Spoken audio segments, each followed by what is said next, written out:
The Great Hall of the Galactic Council buzzed with voices from across the galaxy. Representatives from 47 different worlds sat in their special chairs, each designed for their unique body shapes. Some looked like giant insects, others resembled living crystals, and a few appeared to be made of pure energy contained in mechanical suits. Ambassador Zeftar clicked his sharp mandibles together as he stood before the assembly.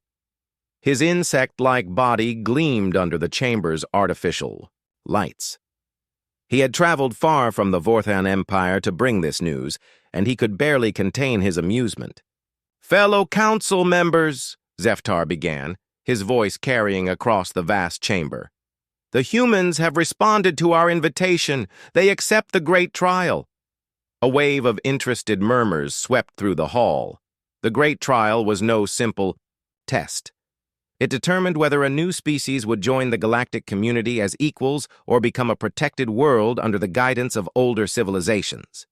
Many species had failed this test, and failure usually meant the complete destruction of their military forces. High Counselor Velnash raised her crystalline head from her seat at the center of the chamber. Her body was made of what looked like living diamond, and when she spoke, her voice rang like musical notes. She had lived for over 3,000 years and had seen many species attempt the trial. "Tell us, Ambassador," Velnash said, "how many ships will humanity send for their trial?" Zeftar's mandibles clicked rapidly, the sound of his species' laughter. "They send one ship, High Counselor, a single vessel to represent their entire species." The chamber erupted in laughter. Representatives from dozens of worlds found this news hilarious. General Korath of the Drakmor Republic, a massive creature covered in natural armor plating, slammed his fist on his chair's armrest. "One ship?" Korath's voice boomed across the hall. "When my people took the trial, we sent our entire war fleet. 200 of our finest battleships faced the enemy. We barely survived with half our ships intact. The Krillian Empire sent 300 vessels," added another representative. "The Nethek Armada brought their entire battle group. Even the peaceful Etherians sent 50 ships loaded with their most advanced technology." Velnash tapped her crystalline fingers together, creating a sound like wind chimes. "Perhaps the humans do not understand what they face. The Devourers have consumed entire star systems. They turn planets into dust and feast on the energy of dying suns. No single ship has ever survived an encounter with them. The Devourers were the galaxy's greatest fear and most useful tool. These ancient creatures had once consumed half the known galaxy before being contained in the Xerion Nebula. Now the Council used them as the ultimate test. Any species that could survive an encounter with the Devourers proved they deserved respect. Should we inform them of their mistake?" asked a representative from the Aquarian Collective, a being that looked like living water held together by an environmental suit. "No," Velnash decided. "If they are too proud or too foolish to ask for guidance, let them learn through experience. Their sacrifice will at least provide data about human military capabilities." Meanwhile, far across the galaxy, Captain Jake Morrison stood in Earth's largest orbital shipyard. He looked up at the ship that would carry humanity's hopes to the stars. The UES Defiance was not a beautiful vessel. Where other species built ships that looked like works of art, humans had built something that looked like it was designed for war. The ship's hull was dark gray metal, covered in armor plating that made it look more like a fortress than a spacecraft. Weapon systems jutted out from its sides like the spines of some mechanical beast. It was not elegant, but it was powerful. "She's not much to look at," said Chief Engineer Lisa Parker as she walked up beside the captain. Lisa had spent 3 years designing the Defiance's systems. She knew every wire, every bolt, every circuit in the massive ship. "Beauty isn't the point," Morrison replied. "The point is bringing everyone home." Dr. Alex Chen approached them, carrying a tablet computer. As the ship's science officer, Alex had studied every piece of information available about the Devourers. He knew what they were flying into, and the odds were not good. "Captain," Alex said, I've finished reviewing the crew assignments. 200 volunteers from every nation on Earth. We have the best pilots, engineers, soldiers, and scientists humanity has ever assembled. Morrison nodded as he read through the names on the tablet. These people had volunteered, knowing they might never see Earth again. They came from different countries, different backgrounds, different beliefs, but they all shared one thing in common. They refused to let humanity fail without a fight. "What do you think the aliens expect from us?" Lisa asked. "They expect us to die," Morrison said simply. "Every species that has taken this test has lost at least half their ships. Most lose much more. And what do we expect from us?" Alex asked. Morrison smiled for the first time that day. "We expect to prove them wrong." The three humans stood in silence for a moment, looking up at their ship. Around them, thousands of workers put the finishing touches on the Defiance. This was humanity's answer to the galaxy's challenge. Not a fleet of ships, not an army, just one vessel crewed by people who had never learned how to give up.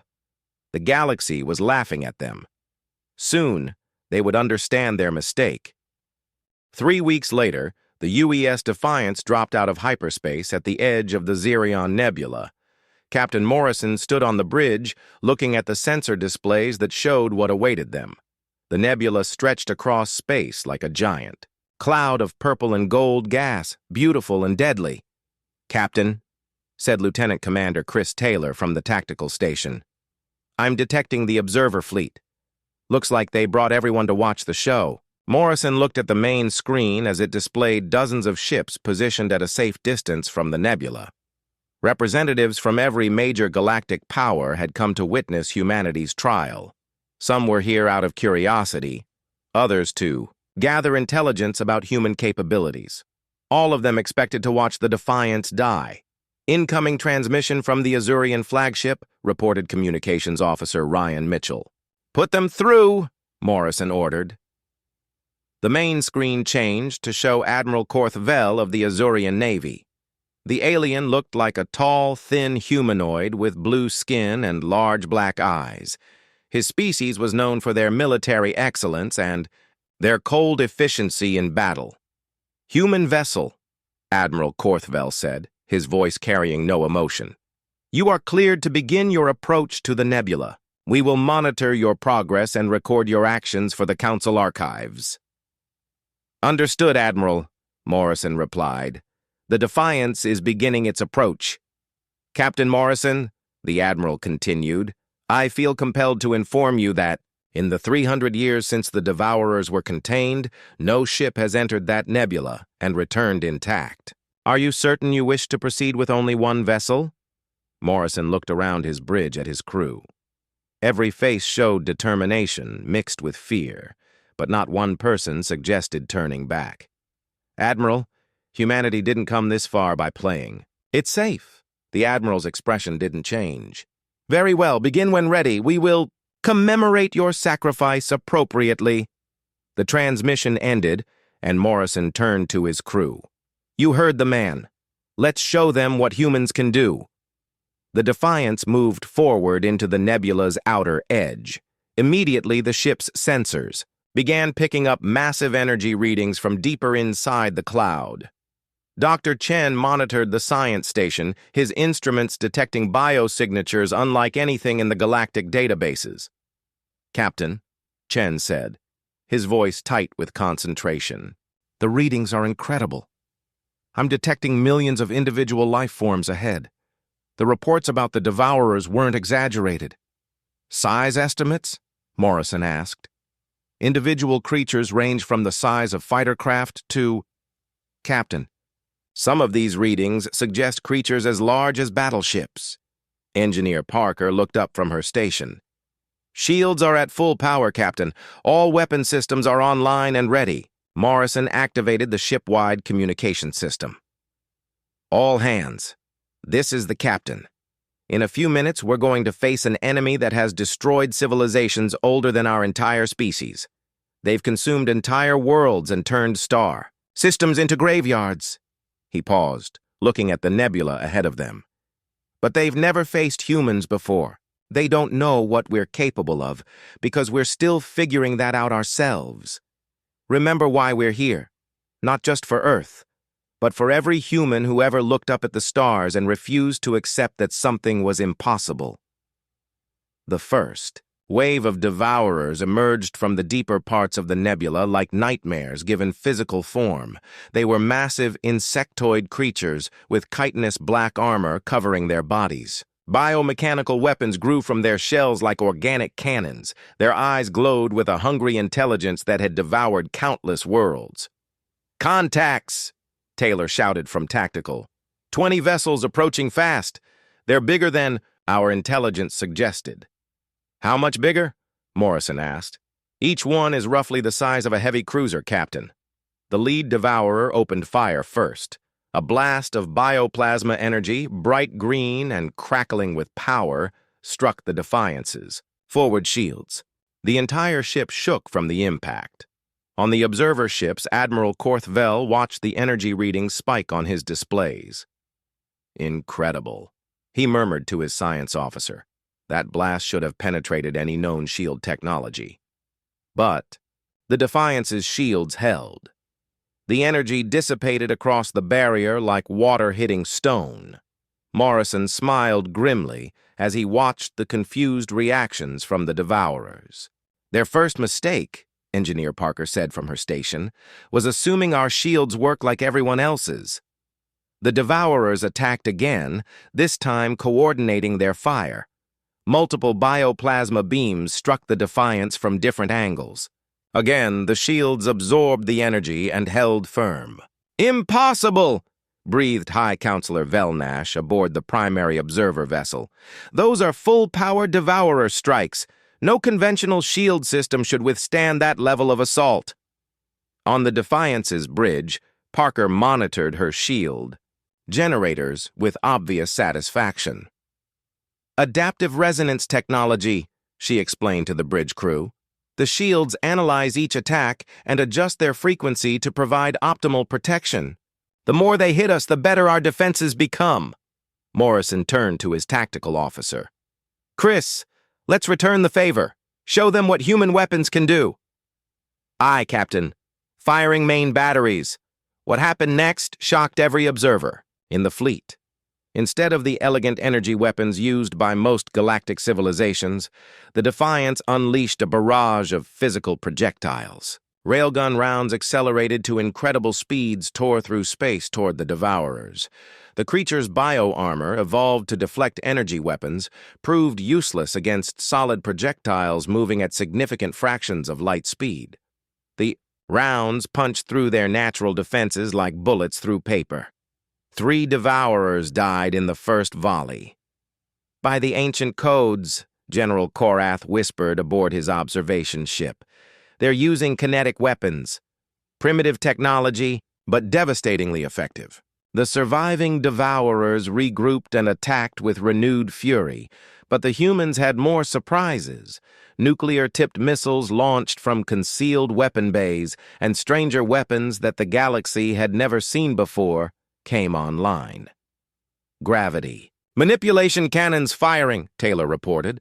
"Localized distortions in space-time tore apart the Devourer formation. Some creatures were crushed by artificial gravity wells, while others were stretched apart by conflicting gravitational forces. The watching galaxy fell silent as they realized what they were witnessing.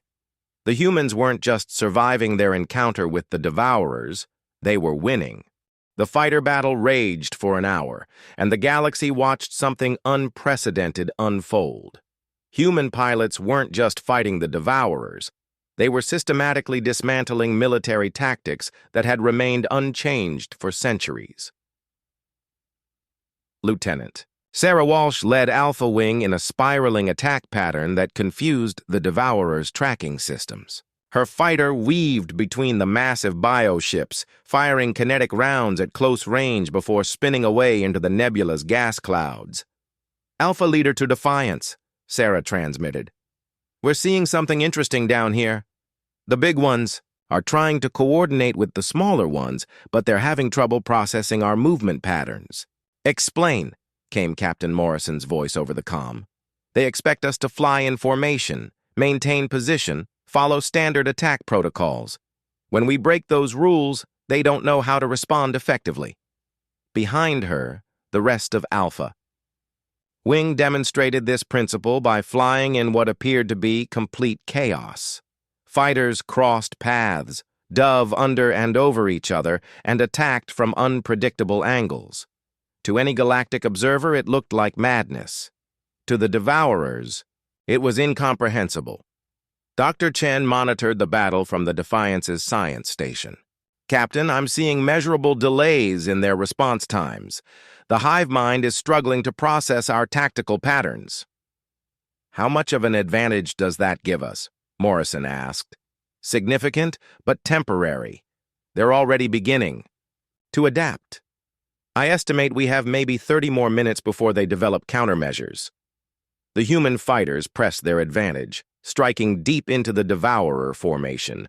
But the galaxy's observers began to notice something that made them question everything they thought they knew about human nature. "Admiral," the Azurian science officer said, his skin now flashing orange with alarm, "I'm detecting some kind of temporal distortions around the destroyed Devourers." Admiral Korthvel studied the sensor readings. "Temporal distortions? What could cause that?" The answer came from an unexpected source: Dr. Chen's transmission to the observer fleet. "Observer vessels, this is Dr. Chen aboard the Defiance. I'm transmitting data about our weapon systems for your scientific records." The transmission showed detailed information about the human fighter's special capability. Each craft was equipped with what humans called a temporal displacement device. When a fighter was about to be destroyed, the pilot could activate the device, creating a localized time distortion that froze the attacking Devourer in a temporal loop. "Incredible," breathed High Counselor Vel Nash. "They're using temporal technology as a last resort weapon." But there was more. The fighters that appeared to be making suicide runs weren't actually being destroyed. Advanced holographic projectors made it look like the fighters were crashing into Devourers, but in reality the pilots were using micro-jump drives to escape at the last second, leaving behind temporal mines that detonated when the Devourers tried to pursue. General Korath shook his armored head in disbelief.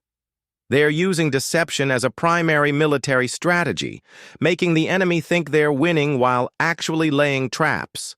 The human deception worked perfectly. The Devourers, confident they were destroying the fighters, flew directly into the temporal minefields. Hundreds of the creatures found themselves trapped in time loops, unable to move or attack while the remaining human forces continued their assault." Meanwhile, on the Defiance, Engineer Parker monitored the ship's most secret systems. "Captain, all stealth systems are functioning normally. The observers still can't detect our true capabilities." The Defiance itself was a masterpiece of misdirection. What the galaxy saw was a heavily armed but conventional warship. What they couldn't see were the advanced manufacturing systems, the artificial intelligence cores, and the reality manipulation devices that made the ship far more than it appeared. "Time to show them something new," Morrison decided. "Lisa, activate the Forge protocol." Throughout the ship, hidden manufacturing bays came online. The Defiance began producing new weapons and equipment in real time, adapting to the battle conditions faster than any static defense could counter. "What are they doing now?" Admiral Korthvel demanded as his sensors detected massive energy signatures from inside the human ship. The answer became clear when the Defiance began launching entirely new types of weapons, devices that hadn't existed an hour earlier but had been designed and built during the battle itself. Smart mines that could track and follow individual Devourers through the nebula. Gravity bombs that created miniature black holes. Energy drains that could absorb a Devourers. Bioelectrical systems and turn their own power against them. "They're manufacturing weapons during combat," the Azurian science officer reported, his skin now cycling through colors so rapidly it was almost white. "The ship is a mobile factory. Dr. Chen continued his commentary for the observers. Human, military doctrine emphasizes adaptability above all else. We don't just bring weapons to a fight, we bring the ability to create new weapons based on what we encounter. The Devourer's hive mind struggled to process this development.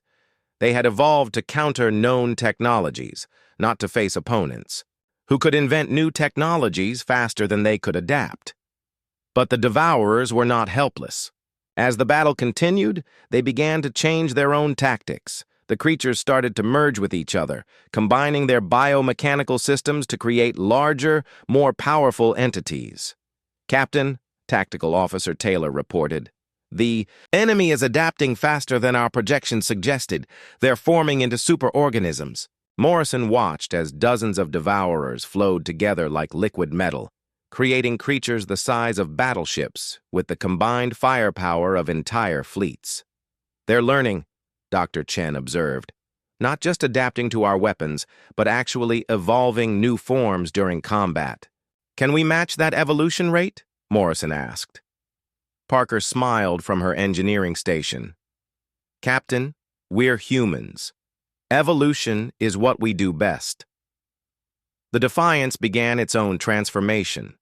The ship's modular construction allowed it to reconfigure itself in real time, adding new weapon systems and defensive measures as the battle progressed. But more importantly, the ship's artificial intelligence began learning from the Devourer tactics and developing countermeasures. "Sir," Communications Officer Mitchell reported, "we're receiving a transmission from deep within the nebula. It's not from the Devourers we're fighting." "Source?" Morrison asked. "Unknown, Captain, but it's big, really big." On the main screen, a new signature appeared on the long-range sensors. Something massive was moving in the nebula's core, something that dwarfed even the largest Devourers they had encountered. Dr. Chen's face went pale as he studied the readings. "Captain, that energy signature, it matches theoretical models for the original Devourer. The first one. The one that spawned all the others." Morrison looked at the display showing a creature the size of a small moon slowly awakening in the nebula's heart. "Well," he said calmly, "we wanted to prove humanity belongs in the galaxy. Looks like we're about to get our chance." The fighter battle raged for an hour, and the galaxy watched something unprecedented unfold. Human pilots weren't just fighting the Devourers. They were systematically dismantling military tactics that had remained unchanged for centuries. Lieutenant Sarah Walsh led Alpha Wing in a spiraling attack pattern that confused the Devourers' tracking systems. Her fighter weaved between the massive bioships, firing kinetic rounds at close range before spinning away into the nebula's gas clouds. "Alpha Leader to Defiance," Sarah transmitted. "We're seeing something interesting down here. The big ones are trying to coordinate with the smaller ones, but they're having trouble processing our movement patterns." "Explain," came Captain Morrison's voice over the comm. "They expect us to fly in formation, maintain position, follow standard attack protocols. When we break those rules, they don't know how to respond effectively." Behind her, the rest of Alpha. Wing demonstrated this principle by flying in what appeared to be complete chaos. Fighters crossed paths, dove under and over each other, and attacked from unpredictable angles. To any galactic observer, it looked like madness. To the Devourers, it was incomprehensible. Dr. Chen monitored the battle from the Defiance's science station. "Captain, I'm seeing measurable delays in their response times. The hive mind is struggling to process our tactical patterns." "How much of an advantage does that give us?" Morrison asked. "Significant, but temporary. They're already beginning to adapt. I estimate we have maybe 30 more minutes before they develop countermeasures." The human fighters pressed their advantage, striking deep into the Devourer formation. But the galaxy's observers began to notice something that made them question everything they thought they knew about human nature. "Admiral," the Azurian science officer said, his skin now flashing orange with alarm, "I'm detecting some kind of temporal distortions around the destroyed Devourers. Admiral Korthvel studied the sensor readings. Temporal distortions? What could cause that? The answer came from an unexpected source. Dr. Chen's transmission to the observer fleet. Observer vessels, this is Dr. Chen aboard the Defiance. I'm transmitting data about our weapon systems for your scientific records. The transmission showed detailed information about the human fighter's special capability.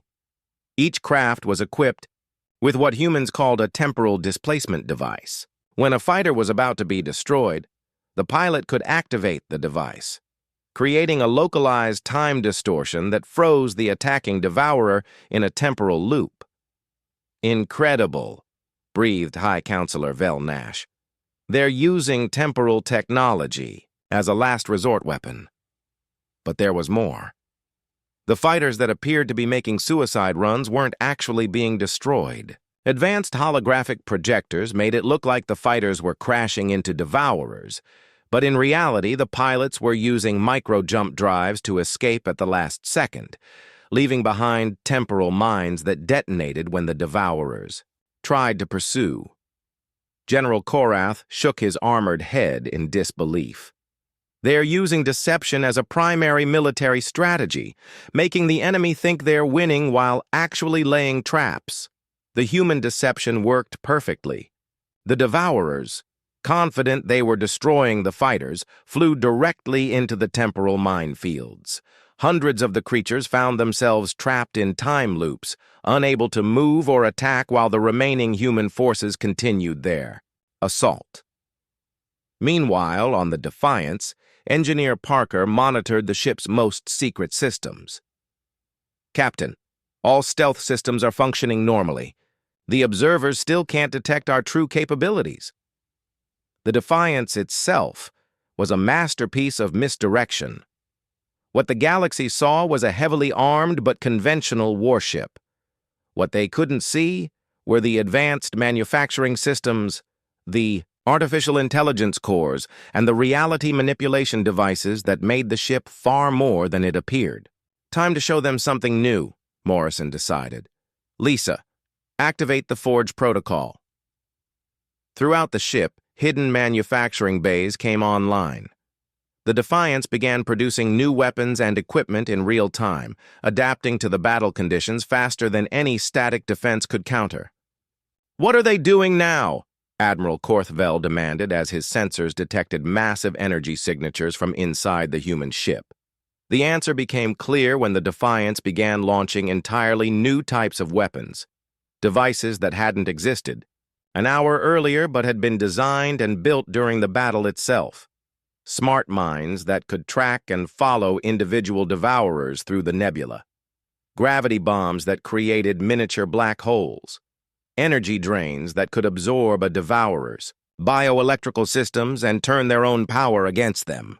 They're manufacturing weapons during combat, the Azurian science officer reported, his skin now cycling through colors so rapidly it was almost white. The ship is a mobile factory. Dr. Chen continued his commentary for the observers. Human, military doctrine emphasizes adaptability above all else. We don't just bring weapons to a fight, we bring the ability to create new weapons based on what we encounter. The Devourer's hive mind struggled to process this development. They had evolved to counter known technologies, not to face opponents, who could invent new technologies faster than they could adapt. But the Devourers were not helpless. As the battle continued, they began to change their own tactics. The creatures started to merge with each other, combining their biomechanical systems to create larger, more powerful entities. Captain, Tactical Officer Taylor reported, the enemy is adapting faster than our projections suggested. They're forming into superorganisms. Morrison watched as dozens of devourers flowed together like liquid metal, creating creatures the size of battleships with the combined firepower of entire fleets.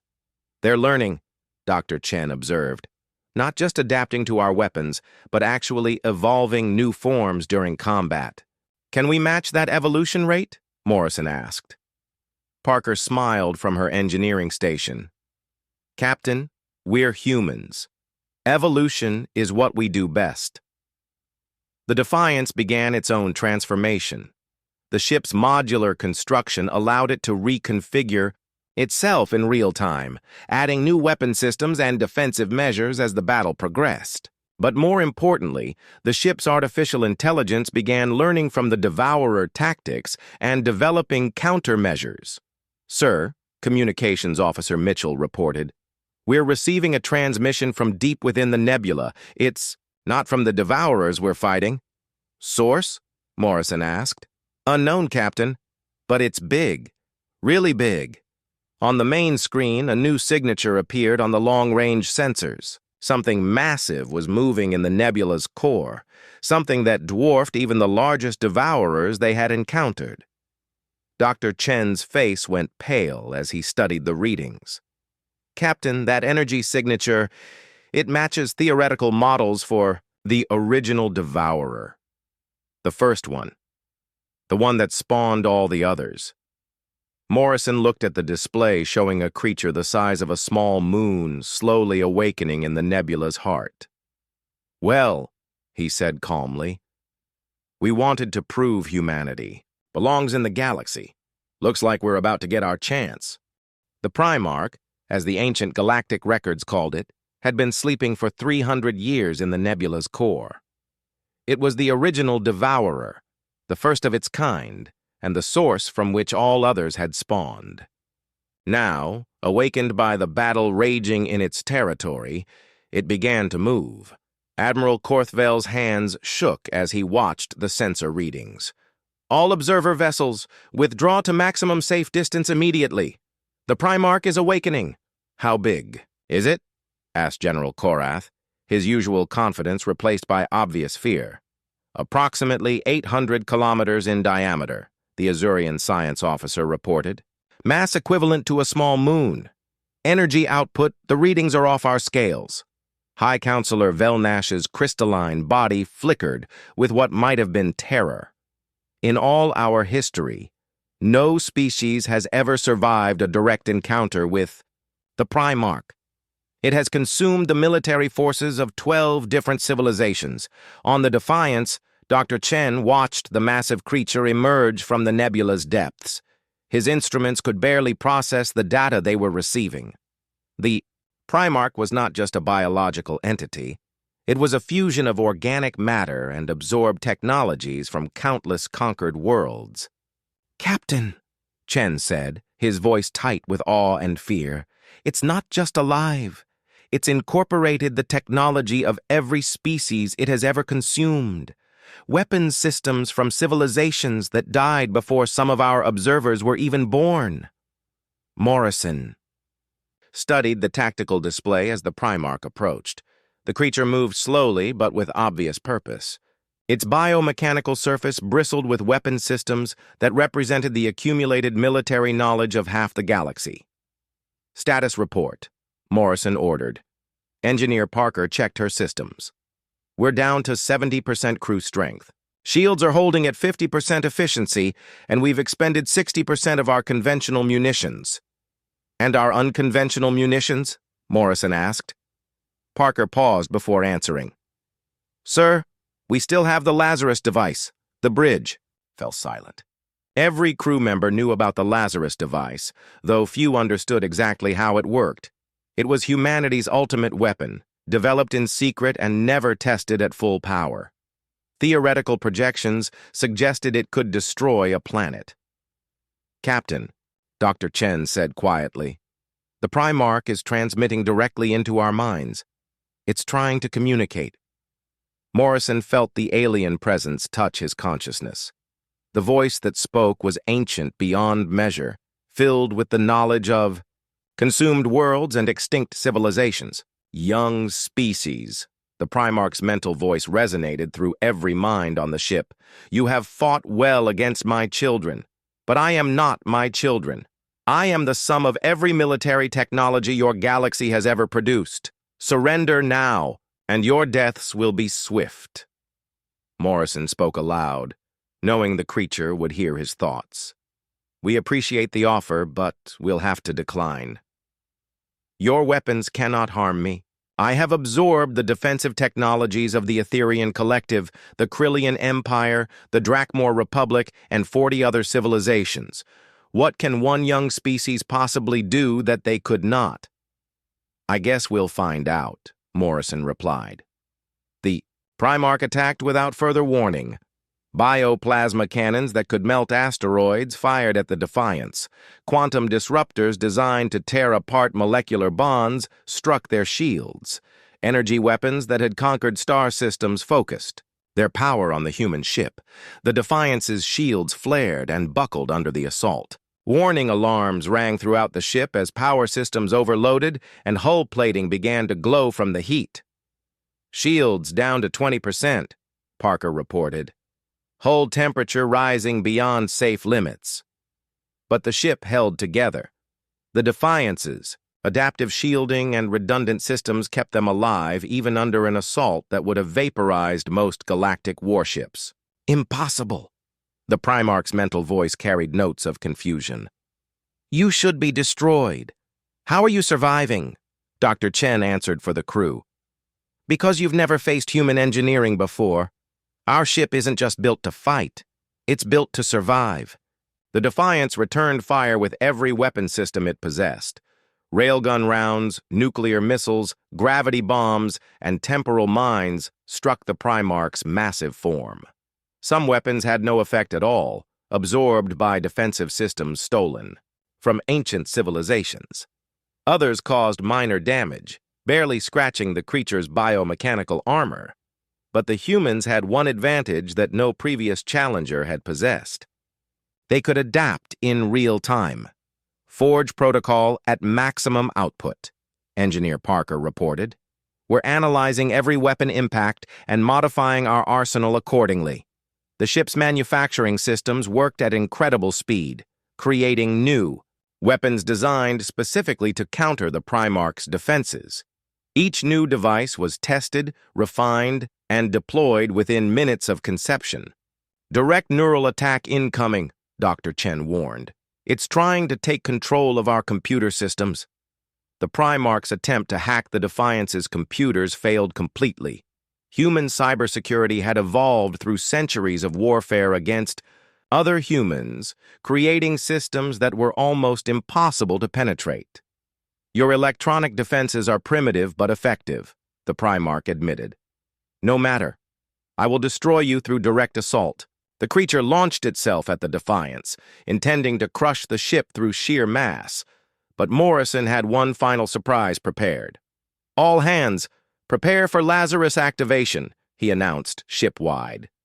It's been an honor serving with you, all. The crew expected the ultimate weapon to detonate, creating an explosion that would destroy both ships. Instead, something far stranger happened. The Lazarus device activated, but instead of releasing destructive energy, it created something entirely new. A localized expansion of space-time engulfed both the Defiance and the Primarch, creating a pocket universe where the normal laws of physics no longer applied. In that space beyond reality, Captain Jake Morrison found himself standing face with the Primarch's consciousness. The ancient creature appeared as a massive, shifting form composed of the absorbed knowledge and personalities of countless extinct civilizations. "What have you done?" the Primarch demanded. Morrison looked around at the impossible space they now occupied. "Something your absorbed civilizations never thought to try. We created a place where strength isn't the only option." "You could destroy me here," the Primarch realized. "In this space, you have the power to unmake me completely." "Yes," Morrison agreed, "but we won't." "Why?" "Because destruction was never the point. You've spent so long consuming other civilizations that you've forgotten what you were originally. Before you became the Primarch, before you consumed your first world, what were you?" The creature's form shifted, becoming smaller and less threatening. Ancient memories surfaced, recollections from before the hunger, before the endless consumption. "I was a guardian. My species protected smaller civilizations from cosmic threats." "You can be that again," Morrison said. not as a destroyer, but as a protector. The pocket universe began to collapse as the Lazarus device's effect ended. But when reality reasserted itself, the Primarch had changed. The creature still possessed its massive size and accumulated knowledge, but its purpose had transformed. When the pocket universe collapsed and normal space-time reasserted itself, the galaxy's observers found themselves witnessing something unprecedented. The Primarch, the ancient terror that had consumed civilizations for millennia, floated peacefully. Beside the battered human ship, Admiral Korthvel stared at his sensor readings in disbelief. The energy signatures have changed. The Primarch is no longer showing hostile intent. How is that possible? General Korath demanded. The creature has never shown mercy to any species. The answer came from the Primarch itself. The ancient being's mental voice reached every ship in the observer fleet, but now it carried none of its previous malevolence. I remember now, the Primarch broadcast. Before the hunger, before the consumption, I was a guardian. My purpose was to protect the small and vulnerable from cosmic threats. High Counselor Velnash's crystalline form flickered with amazement. The humans didn't destroy it. They healed it? Captain Morrison's voice came over the communications channel. The Primarch was never truly evil. It had just forgotten its original purpose. Sometimes all it takes is someone willing to remind you who you used to be. The transformation of the Primarch began immediately. The massive creature started to glow with a warm golden light as it reached out to the other devourers still scattered. Throughout the nebula, its mental influence, once used to coordinate attacks, now carried a different message. My children, the Primarch called to its spawn. The hunger ends now. We return to our true purpose. Throughout the nebula, thousands of devourers began to change. Their biomechanical forms shifted, weapons retracting and defensive systems activating. Instead of predators, they became guardians, just as their creator had originally intended. Dr. Chen monitored the transformation from the Defiance's science station. Captain, I'm detecting massive biological changes in every devourer in the nebula. They're actually evolving in real time, becoming something completely different. Different how? Morrison asked. They're developing new organs and systems designed for protection rather than consumption. Construction capabilities instead of destruction. They're becoming living space stations, mobile shelters for smaller species. The galaxy's observers watched in stunned silence as the greatest threat they had ever known transformed itself into a protective force. The Devourers, guided by their reborn Primarch, began to organize themselves into defensive formations around the nebula. This changes everything, Admiral Korthvel said quietly. The Devourers were our ultimate test because nothing could survive them. Now they've become protectors. Engineer Parker looked up from her damage control reports. Captain, we've got ships approaching from the observer fleet. Looks like they want to talk. Several alien vessels moved closer to the Defiance, their communications arrays active. Morrison found himself faced with representatives from every major galactic power, all wanting to understand what had just happened. Captain Morrison, came High Counselor Velnash's musical voice over the comm. The Galactic Council formally requests an explanation of recent events. Morrison smiled tiredly. Which part needs explaining? How did you accomplish what 47 different civilizations have failed to do? How did you not only survive the, Devourers, but actually transform them? We did what humans do best, Morrison replied. We refused to accept that the situation was hopeless. General Korath's voice broke through. But your tactics, your weapons, your entire approach to warfare, none of it follows established galactic military doctrine. That's because we didn't learn warfare from you, Morrison explained. Humans have been fighting each other for thousands of years. We've developed tactics that no other species has ever needed because we're the only species crazy enough to fight ourselves. Dr. Chen added his perspective to the conversation. Human military history is unique in the galaxy. Most species achieve unity before they achieve spaceflight. Humans achieved spaceflight while still fighting civil wars. We've had to develop military technologies and strategies that assume our opponents are as intelligent and adaptable as we are. The implications of this revelation rippled through the observer fleet. Every galactic civilization had followed the same basic pattern: achieve planetary unity, develop space travel, encounter other species. Humans had skipped the unity step entirely. You developed interstellar warfare capabilities while still fighting yourselves? Admiral Korthvel asked, his voice filled with a mixture of horror and admiration. Not just fighting, Morrison clarified. We've been perfecting the art of warfare for our entire history. Every weapon system on this ship is based on lessons learned from human conflicts. Engineer Parker highlighted this point by transmitting technical specifications to the observer fleet. Our kinetic weapons are developments of technologies we've used against each other for centuries. Our defensive systems are based on protection methods we created to survive human attacks.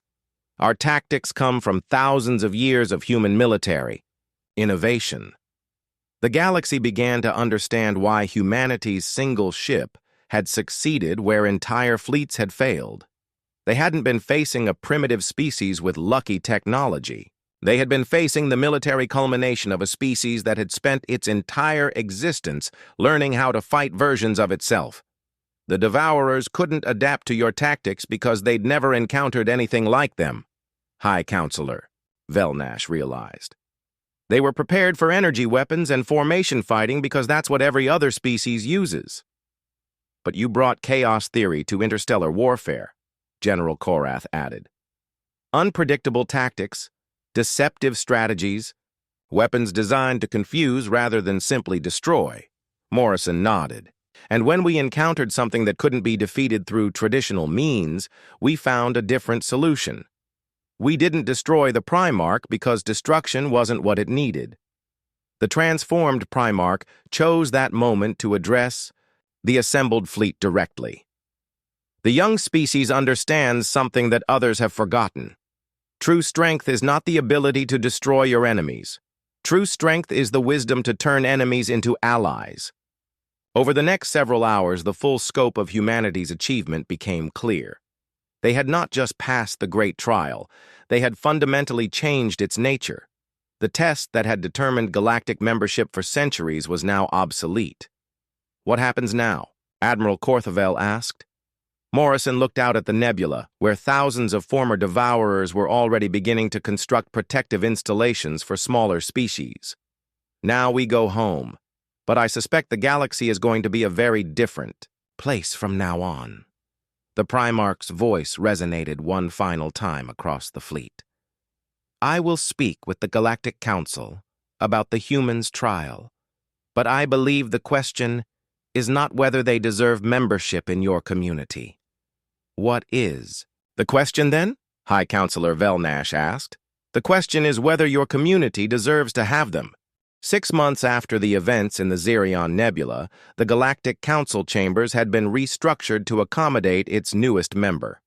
The human delegation sat in specially designed seats that looked modest compared to the elaborate constructions used by other species, but their presence commanded the attention of every representative in the hall. Captain Morrison, now promoted to Admiral and serving as humanity's military liaison, stood before the assembly to deliver Earth's first formal address to the galaxy. Beside him sat Dr. Chen, who had been appointed as humanity's chief science representative, and Engineer Parker, now head of the Human Technological Exchange Program. High Counselor Velnash called the session to order, her crystalline voice resonating through the chamber. We gather today to formally welcome humanity to the Galactic Council and to discuss the implications of their unique approach to interstellar relations. The past 6 months had been remarkable for their peaceful productivity. The transformed Devourers, now calling themselves the Guardian Collective, had begun constructing protective installations throughout the galaxy.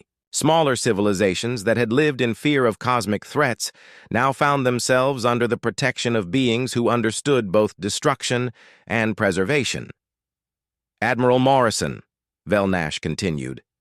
The Council has reviewed the reports. From the Xerion incident, your species' performance during the Great Trial has prompted us to reconsider many of our fundamental assumptions about warfare and diplomacy. Morrison stood and activated the holographic display system. Images appeared showing the current state of the nebula, where the Guardian Collective had established a massive defensive network. Honored counselors, Morrison began, the events in Xerion weren't just about passing your test.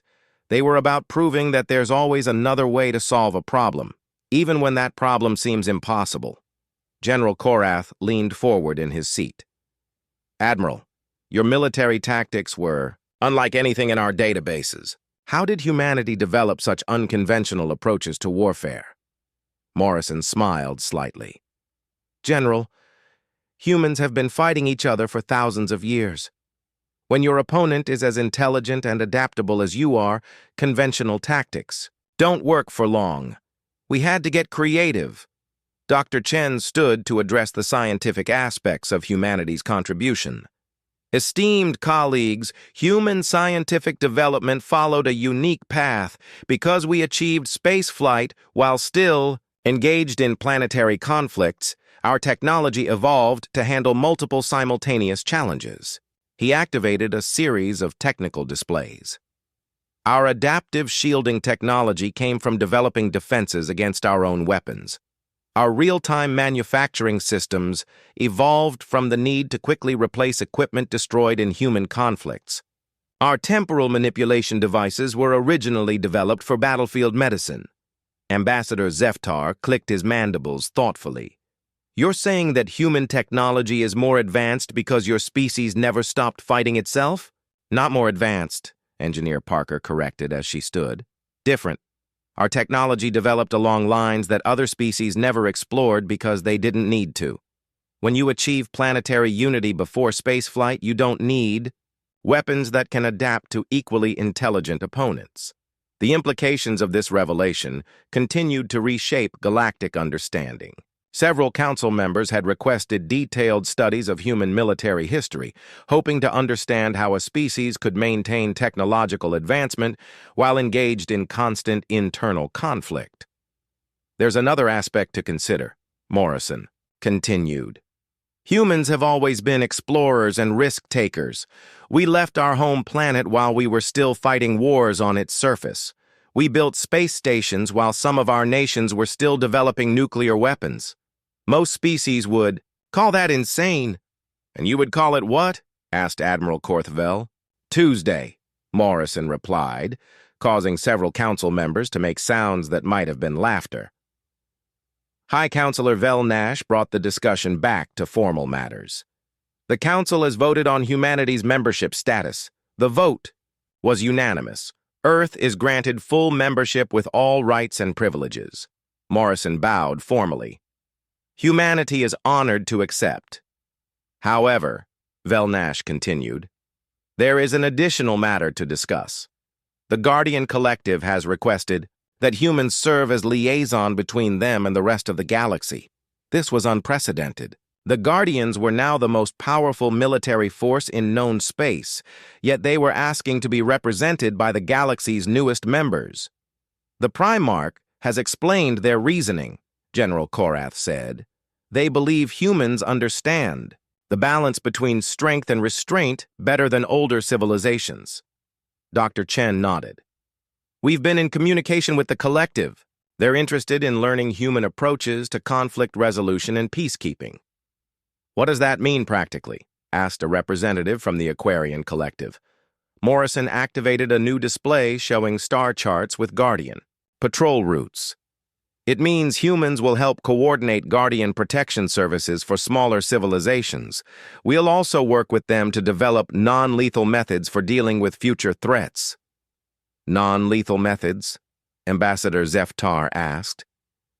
Engineer, Parker smiled. The Guardians retain all the knowledge they absorbed from conquered civilizations. They're now using that knowledge to develop technologies that can neutralize threats without destroying them. Stasis fields, time dilation barriers, consciousness suppression systems. You're building a galactic police force, Admiral Korthvel realized. We're building a galactic protection service, Morrison corrected. The difference is that police enforce laws. Protection services help people solve problems before they become crimes. The session continued for several hours as the Council discussed the practical implications of humanity's new role. The galaxy was entering an era unlike anything in its recorded history, with former destroyers serving as protectors and the newest species serving as mediators. As the formal session ended, High Counselor Velnash approached the human delegation, privately. Admiral Morrison, I must ask, how did your species know that transformation was possible? How did you know the Primarch could be redeemed rather than destroyed? Morrison considered the question carefully. Counselor, humans have a saying. Everyone deserves a second chance. We've learned through our own history that people can change, that enemies can become allies, that the worst situations can sometimes lead to the best outcomes. And if you had been wrong, if the Primarch had been truly evil, then we would have used the Lazarus device differently, Morrison said simply, but we had to try the peaceful solution first. That's what makes us human. Dr. Chen added, our species has experience with redemption because we've needed it ourselves. We've made mistakes, learned from them, and grown beyond them. We recognized that potential in the Primarch. As the human delegation prepared to leave, Engineer Parker transmitted a final technical package to the Council's databases. These are the specifications for human conflict resolution technologies. Feel free to adapt them for your own use. High Counselor Velnash reviewed the data briefly. Remarkable. You've systematized the process of turning enemies into allies. It's not a perfect system, Morrison admitted. Sometimes it doesn't work, but it's always worth trying. As the humans departed the council chambers, the galaxy began to understand that everything had changed. The species that had entered as candidates for membership had somehow become the galaxy's moral center, guiding both ancient civilizations and transformed monsters toward a better future. The galaxy had laughed when humans sent a single ship. Now they were taking notes on human philosophy. 1 year after humanity's trial in the Zerian Nebula, Admiral Morrison stood on the bridge of the UES Defiance as it patrolled the outer rim of Guardian space. The ship had been extensively rebuilt since the trial, incorporating technologies shared by grateful civilizations throughout the galaxy. Yet it still maintained its distinctly human appearance, functional, heavily armed, and ready for anything.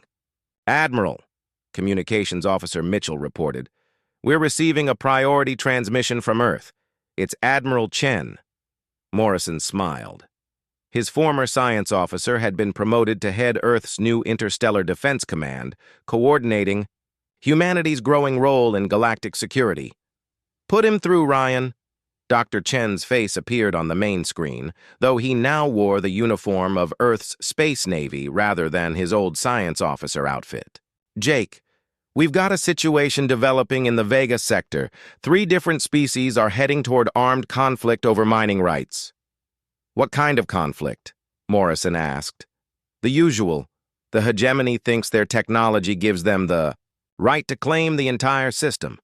The Federation believes their historical presence trumps newcomer claims, and the collective wants to strip mine everything before anyone can stop them. Morrison sighed. Let me guess.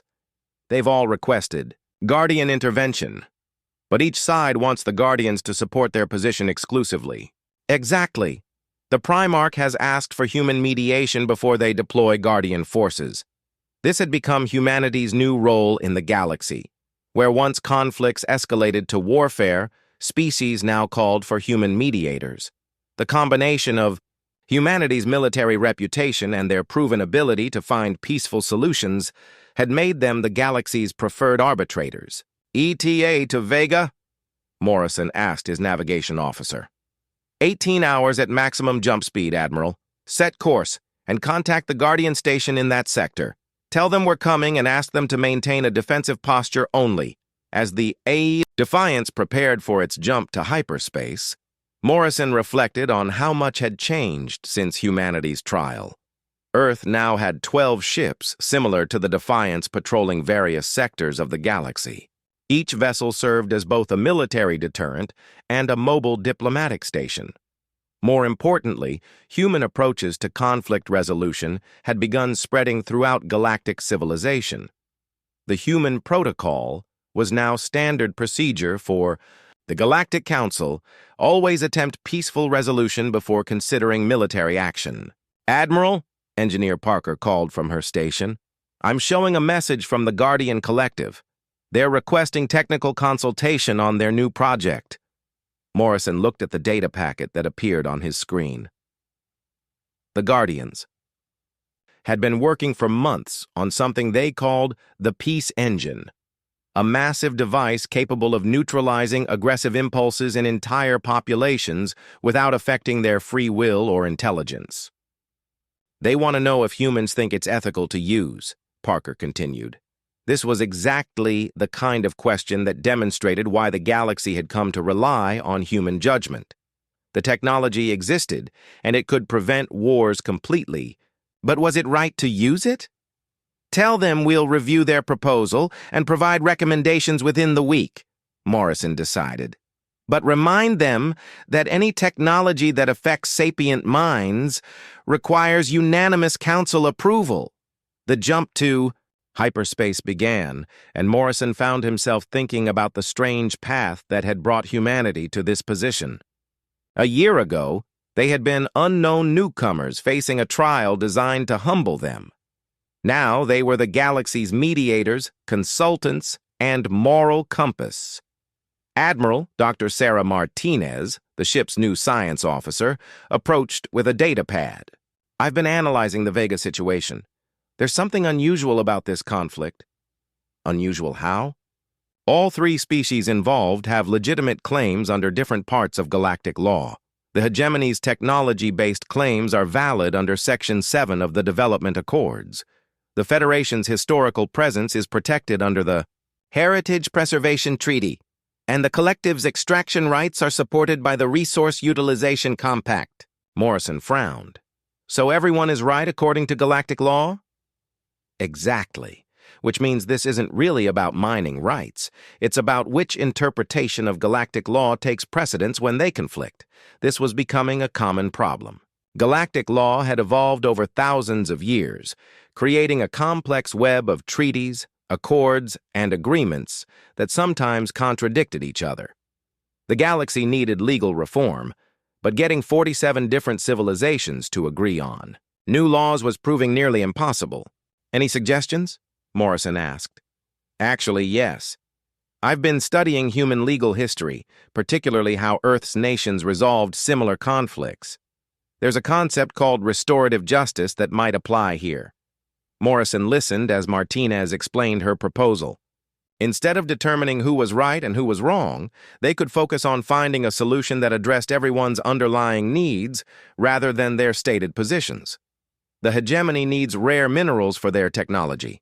The Federation wants to preserve historical sites. The collective needs raw materials for their expansion. What if we could find a way to give everyone what they actually need rather than what they're demanding? 18 hours later, the Defiance dropped out of hyperspace in the Vega system to find 3 fleets facing each other across the disputed asteroid field.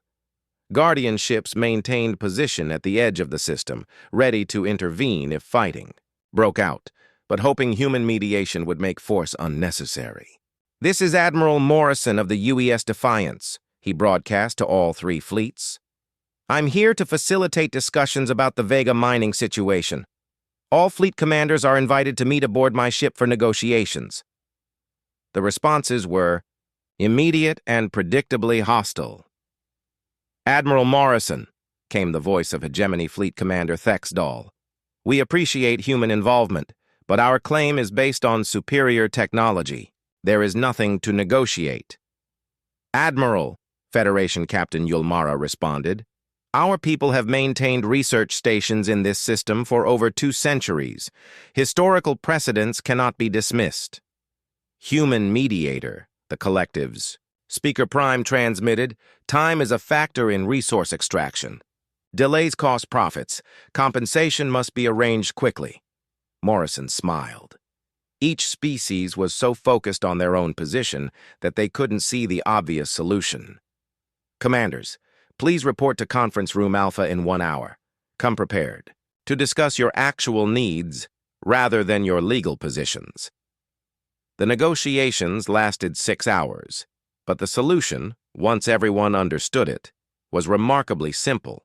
The asteroid field contained 3 distinct types of valuable materials scattered throughout different regions. By carefully mapping the distribution, they could divide the system into zones that gave each species access to what they actually needed. The hegemony got the rare minerals essential for their technology, concentrated in the inner asteroids. The Federation retained control of the outer system where their historical research stations were located, along with responsibility for protecting the archaeological sites discovered there. The collective received mining rights to the high-yield common metal deposits in the middle zone. More importantly, all 3 species agreed to establish a joint research station to study the system's unique geological properties, creating a model for future cooperation. How did you know this would work? Fleet Commander Thexdal asked as the agreements were signed. Because humans have learned that most conflicts aren't really about what people say they're fighting over, Morrison explained. They're usually about deeper needs that aren't being met. Once you address those needs, the surface disagreements often resolve themselves. As the 3 fleets departed on peaceful terms, Morrison received a transmission from the Primarch. The Ancient Guardian's mental voice carried notes of deep satisfaction. Admiral Morrison, the Guardian Collective continues to learn from human approaches to conflict resolution. We are curious. Why does your species invest so much effort in preventing wars rather than simply winning them? Morrison considered the bold question carefully. Because winning a war doesn't actually solve the problem that caused the war. It just determines who gets to impose their solution. But if you can solve the underlying problem, then nobody has to lose. An interesting philosophy. The collective will incorporate this wisdom into our protection protocols. As the Defiance prepared to return to patrol duties, Engineer Parker looked up from her station with an expression of amazement. Admiral, I'm receiving reports from across the galaxy. In the past year, human mediation has resolved over 300 potential conflicts without a single shot being fired. Morrison nodded with quiet satisfaction. And that's exactly what we came out here to do. The galaxy had laughed when humans sent a single ship to face an impossible trial. Now, that same ship and its crew were helping to create a future where such trials might no longer be necessary. In the end, humanity's greatest victory wasn't winning a fight against the Devourers. Was teaching the galaxy that some victories don't require fighting at all.